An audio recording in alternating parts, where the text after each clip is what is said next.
Olá você, seja muito bem-vindo a mais uma edição da nossa Resenha da Bola nesta sexta-feira, 11 de abril de 2025. Edição essa que iremos destacar com Antônio Manuel Góes, o Flamengo pós-derrota inesperada na Libertadores para a equipe do Central Córdoba e pensando na partida contra o Grêmio em Porto Alegre no final de semana. Já Fernando César vai dar uma geral do que ele viu de melhor e pior até o momento no Brasileirão. E Robinson Lessa vai destacar o clássico Corinthians e Palmeiras, Palmeiras e Corinthians, vai ser na Arena Barueri, também pela terceira rodada do Campeonato Brasileiro. Tudo isso já após a nossa vinheta.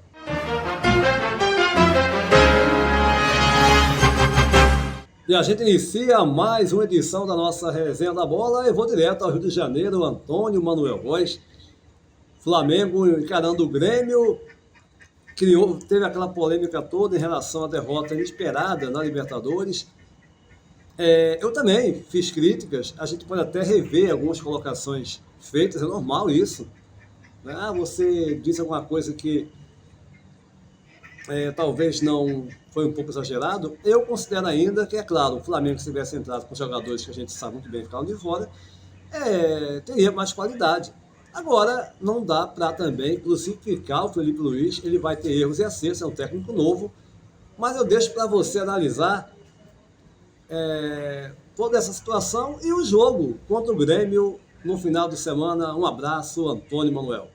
Olá, Júnior, companheiros e seguidores da Resenha da Bola. Uma isolada agulha no palheiro da crise fabricada no universo rubro-negro, o youtuber Felipe Fontoura ponderou que a derrota para o Central Córdoba pela Libertadores, última quarta-feira no Maracanã, até que foi boa. Pois é. Fontoura reafirmou, sem meias palavras, a velha máxima segundo a qual não há mal que não traga um bem. Dentro da eufórica e assodada realidade em torno do notável e precoce desempenho fora da curva do jovem treinador Felipe Luiz, faz pouco mais de 6 meses à frente do time do Flamengo, com meteórico sucesso profissional.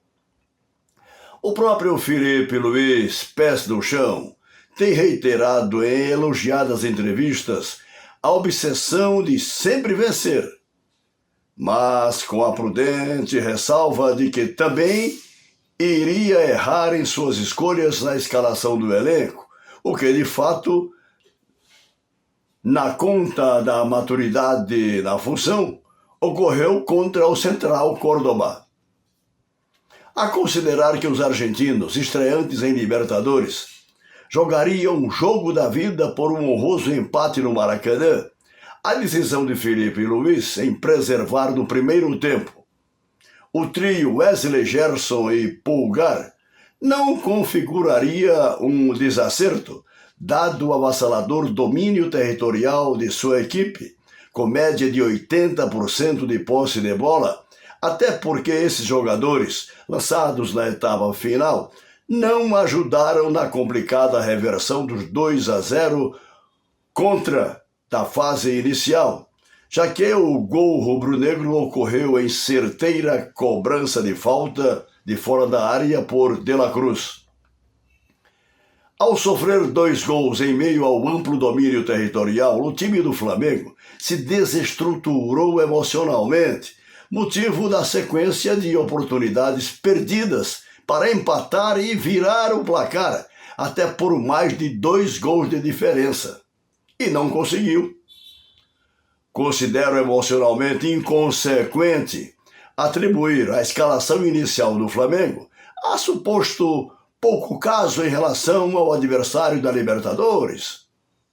Na visão do treinador, o 11 mandado de começo a campo seria de bom tamanho para se impor com sobras ao fraco time do Central Córdoba, haja vista o quadro de ampla superioridade e gols perdidos a que me referi, mesmo com um placar subitamente adverso.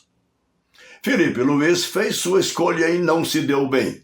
Mas o erro fatal também integra o processo de aprendizado, que, ao contrário da visão estrábica dos diletantes, tem um monte de pedras pelo caminho, apesar da promissora jornada desde outubro de 2024, inclusive com a conquista da Copa do Brasil, da Supercopa e do Carioca de 2025.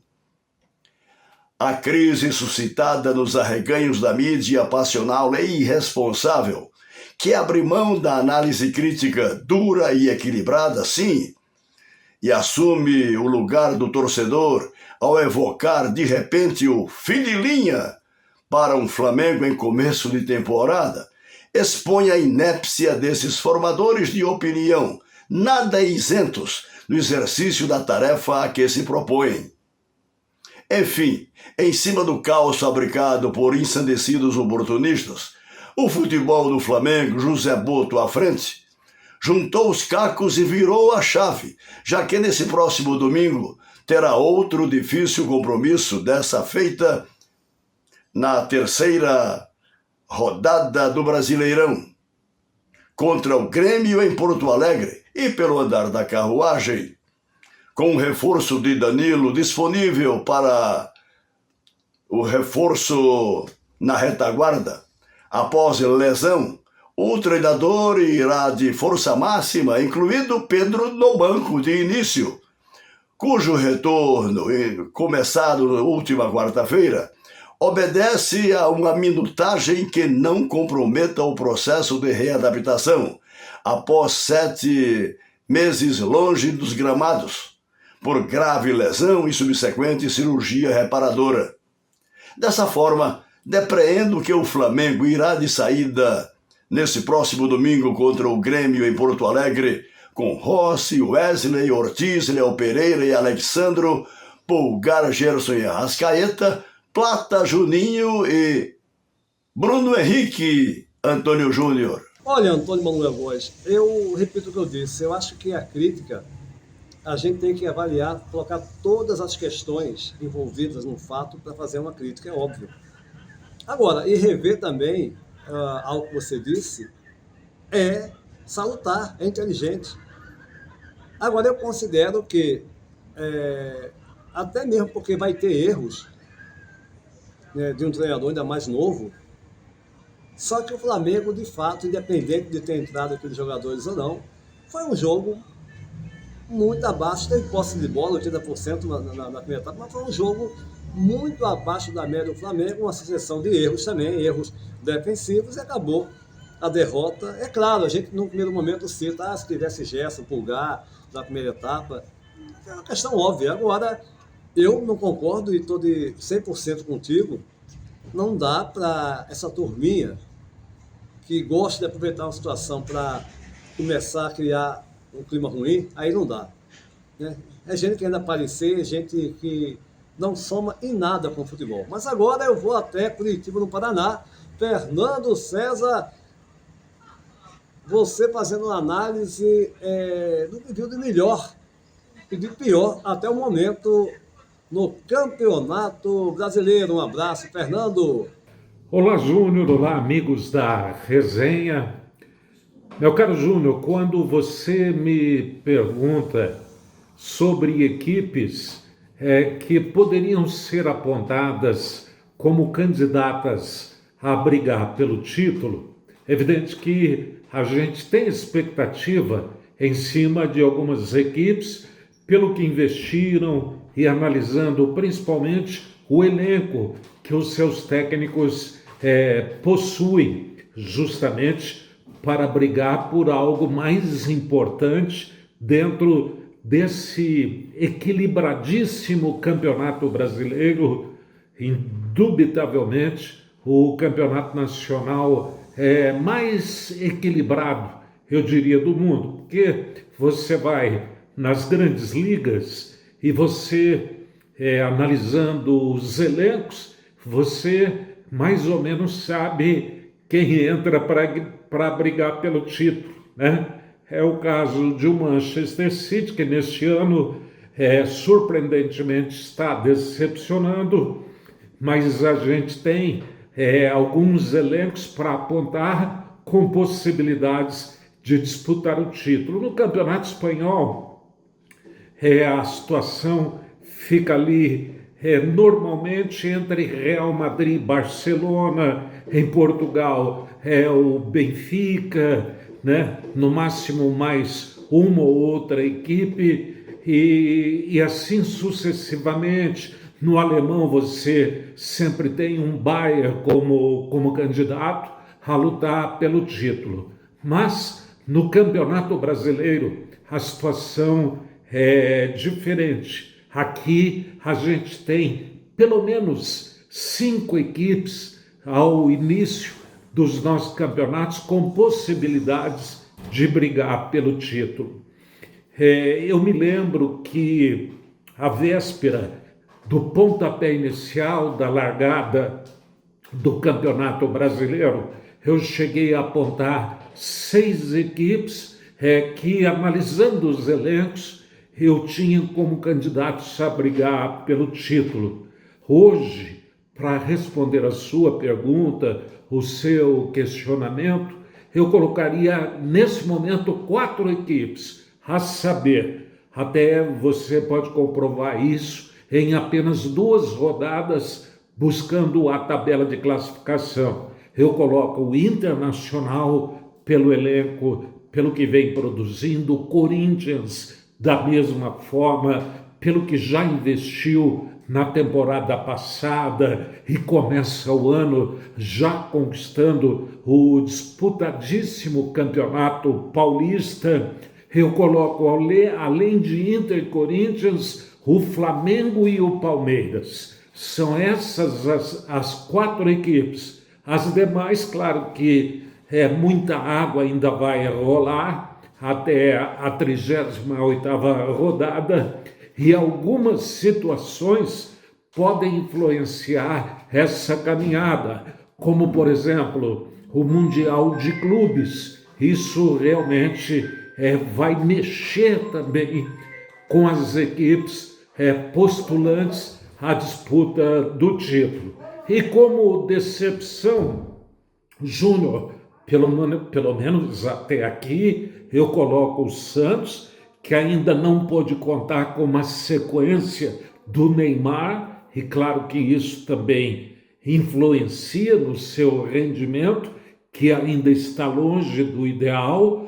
O Galo, o Atlético Mineiro, pelo elenco que tem, pelas contratações, com apenas 1 ponto, figurando ele em 19º lugar, é claro que ainda não decolou. Eu coloco o São Paulo, que inclusive nos decepcionou em termos de placar no último confronto pela Libertadores da América, ao empatar em 2-2, depois de estar vencendo por 2-0, e o Cruzeiro, pelo que o seu presidente da SAF, Pedrinho, investiu, ainda está longe para ser apontada como uma candidata à disputa do título, meu caro Júnior.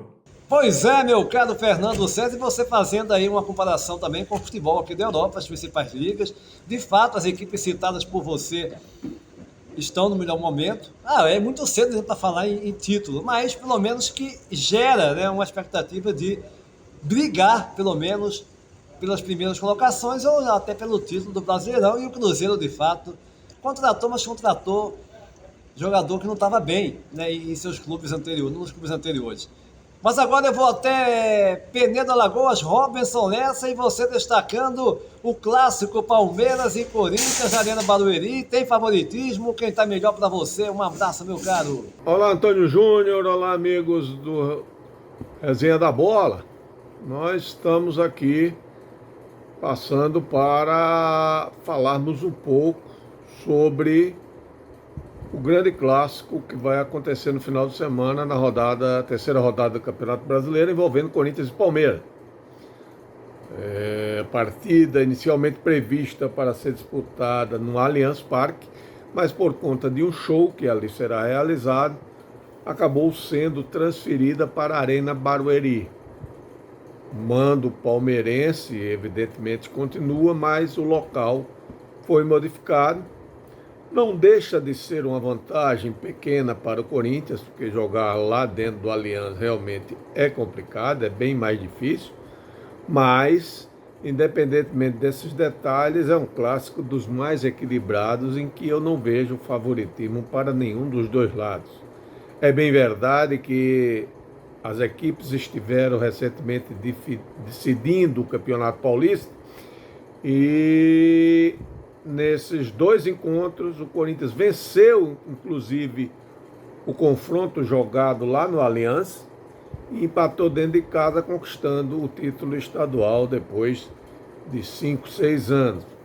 O Corinthians vem num momento emocional ligeiramente melhor.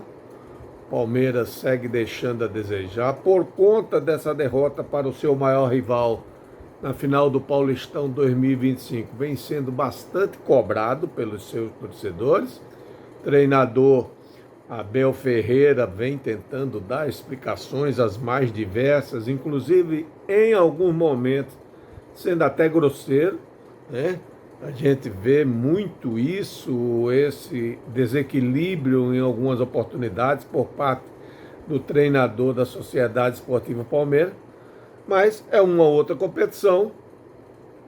As equipes vivem momentos distintos, o Corinthians divide inclusive a liderança com o Internacional, o Internacional leva vantagem no critério do desempate, e o Palmeiras, que na última rodada venceu o Sport com uma grande ajuda da arbitragem, no nosso modo de entender, o lance penal que decidiu o confronto foi realmente um escândalo, um absurdo, mostrando a mediocridade também da nossa arbitragem, que o futebol brasileiro está num nível de mediocridade tamanho.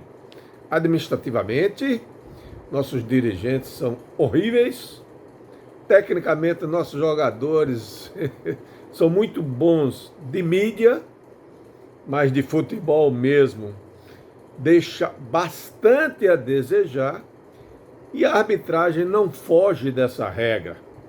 A arbitragem brasileira também apresenta um nível técnico dos mais fracos. A CBF nem se fala, os escândalos aí surgem a todo momento, a todo instante.